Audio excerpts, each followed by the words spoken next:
அனைவருக்கும் வணக்கம் மக்களே. இந்த ஒரு வீடியோவில் நம்ம எதை பற்றி பார்க்க போகிறோம் அப்படின்னா, எல்லாருமே ஃபோட்டோலே தம்ப்நெயில்லையே டைட்டிலையே பார்த்துருப்பீங்க மக்களே. ஆமாங்க, வரக்கூடிய 2026ஆம் ஆண்டு சட்டசபை தேர்தலை முன்னிட்டு நமக்கு யாரெல்லாம் கூட்டுறவு வங்கிகளையும் சரி, இல்லை கிராமப்புற வங்கிகளையும் சரி, இல்லை தனியார் வங்கிகளாக இருந்தாலும் சரி, உங்களுடைய நகைகளை அடமானம் வச்சுருந்தீங்கன்னா 5 சவரனுக்குள்ளே இருக்கக்கூடிய நகைக்கடன்களையும் 40 கிராமுக்குள்ளே இருக்கக்கூடிய நகைக்கடன்களையும் முழுமையாகவே தள்ளுபடி செய்ய போவதாக ஒரு அறிக்கை விட்டிருக்காங்க. தேர்தல் அறிக்கையில் இடம்பெற்றிருக்கு. சரிங்களா? இந்த நகைக்கடன் தள்ளுபடி பெறுவதில் யார் யார் தகுதி உள்ளவங்க, தகுதி இல்லாதவங்க யார் யார் அப்படின்றத பற்றின ஒரு முழுமையான தகவலும், அதே போல் அவர்களுடைய பெயர் பட்டியலும் இதில் இடம்பெற்றிருக்கிறதாகவும் சொல்லியிருக்காங்க. ஸோ அதை பற்றின அப்டேட்டுமே பார்க்க போகிறோம். அது மட்டும் இல்லாமல் இந்த நகைக்கடன் தள்ளுபடி தொகையாக கிட்டத்தட்ட 6000 கோடி ரூபாய் பயன்பெறக்கூடிய விவசாயிகள் யார் யார், ஸோ இதை பற்றின தெளிவான அப்டேட் தான் பார்க்க போகிறோம். இங்கே தெளிவாக கொடுத்துருக்குறாங்க பாருங்கள். தேர்தலில் நகைக்கடன் தள்ளுபடி அறிவிப்பு, கூட்டுறவு வங்கிக்கு படையெடுக்கும் மக்கள். ஒரு முக்கியமான அப்டேட் தான் இது இருக்க போகுதுங்க.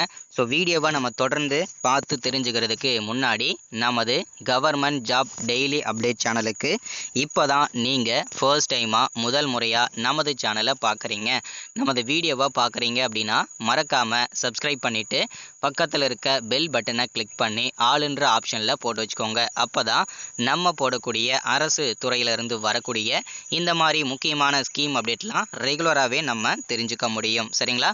ஸோ அது மட்டும் இல்லாமல் உங்களுடைய ஃப்ரெண்ட்ஸ், ரிலேட்டிவ்ஸ், கான்டாக்டில் இருக்கக்கூடியவங்க எல்லாருக்கூடையும் ஷேர் பண்ணிங்கன்னா ரொம்ப ரொம்ப பயனுள்ளதாகவே இருக்குங்க. சரிங்களா? சரி, ஓகே, வாங்க வீடியோக்குள்ளே போயிட்டு இதற்கான முழுமையான தகவல் அப்டேட் என்ன ஏதுன்றதை துல்லியமாக தெரிஞ்சுக்கலாங்க. சரிங்களா? இங்கே தெளிவாக கொடுத்துருக்குறாங்க பாருங்கள். வரும் 2026ஆம் ஆண்டு சட்டசபை தேர்தலில் நகைக்கடன் தள்ளுபடியை எதிர்பார்த்து தற்போதைய கூட்டுறவு வங்கிகளுக்கு நகைக்கடன்களுடன் மக்கள் படையெடுத்து வருகின்றனர். தமிழகத்தில் தொடக்க வேளாண் கூட்டுறவு வங்கிகள் ஆரம்பிக்க கணக்கில் செயல்பட்டு வருகின்றன. இந்த வங்கிகள் மூலம் விவசாயிகளுக்கு தேவையான பயிர்க்கடன், நகைக்கடன், கறவை மாடு, சிறு வணிக கடன், மத்திய கால கடனான கிணறு வெட்டுதல், ஆழ்துளை கிணறு அமைத்தல், மூங்கில் வாங்குதல் போன்ற பல்வேறு கடன்கள் வழங்கப்படுகின்றன. குறிப்பாக கூட்டுறவு வங்கிகளும் தொடக்க வேளாண் கூட்டுறவு கடன் சங்கங்களும் தங்க நகை அடமானத்தில் கடன் வழங்குகின்றன. கடந்த சட்டசபை தேர்தலின் போது திமுக தேர்தல் அறிக்கையில் தாங்கள் வெற்றி பெற்று ஆட்சி அமைத்தால் கூட்டுறவு சங்கங்களில் 5 பவுன் வரை நகைக்கடன்களை தள்ளுபடி செய்வதாக அறிவித்தது. அதன்படி கூட்டுறவு நிறுவனங்களில் 2021 மார்ச் வரையிலான நகைக்கடன்களை தள்ளுபடி செய்து உத்தரவிட்டது. அதற்கான பணிகளை தேர்வு செய்ய பல நிபந்தனைகள் விதிக்கப்பட்டன. அதன் அடிப்படையில் 14.51 லட்சம் பயனாளிகள் தேர்வு செய்யப்பட்டு ரூபாய் 6000 கோடி ரூபாய் கடன் தள்ளுபடி செய்யப்பட்டது. இந்த நிலையில் வரும் 2026ஆம் ஆண்டு சட்டசபை தேர்தலில் கட்சியினர் அளிக்கும் தேர்தல் வாக்குறுதியில் நகைக்கடன் தள்ளுபடி அறிவிப்பு இடம்பெறும் என எதிர்பார்த்துள்ளனர். ஆனால் தற்போது கூட்டுறவு நிறுவனங்களில் தங்க நகைகளை அடமானம் வைத்து நகைக்கடன் பெறுவதற்காக ஏராளமானோர் படையெடுக்கின்றனர். குறிப்பாக சேலம், நாமக்கல் மாவட்டங்கள் அதிக அளவில் நகைக்கடன் பெறுவதற்காக பெண்கள் ஆர்வமாக உள்ளனர் அப்படின்னு சொல்கிறாங்க. சரிங்களா? இப்போது நகைக்கடன் தள்ளுபடி பெற தகுதி உள்ளவங்க யார், தகுதி இல்லாதவங்க யாருன்றதை தெளிவாக பார்ப்போம்.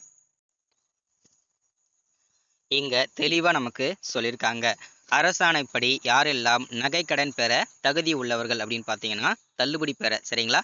தமிழக அரசால் வழங்கப்பட்டுள்ள குடும்ப அட்டையில் வழங்கப்பட்டுள்ள 1 அல்லது 1க்கு மேற்பட்ட குடும்ப உறுப்பினர்கள், 1 அல்லது 1க்கு மேற்பட்ட கூட்டுறவு நிறுவனங்களில் 1 அல்லது 1க்கு மேற்பட்ட பொது நகைக்கடன்கள் பெற்றிருந்து அவர்களின் மொத்த நகைக்கடன்களின் மொத்த எடை 40 கிராம் வரை, அதாவது 5 பவுன் வரை இருந்தால் இதர தகுதிகளுக்குட்பட்டு அவர்களின் நகைக்கடன் தள்ளுபடி செய்யப்படும் அப்படின்னு சொல்கிறாங்க.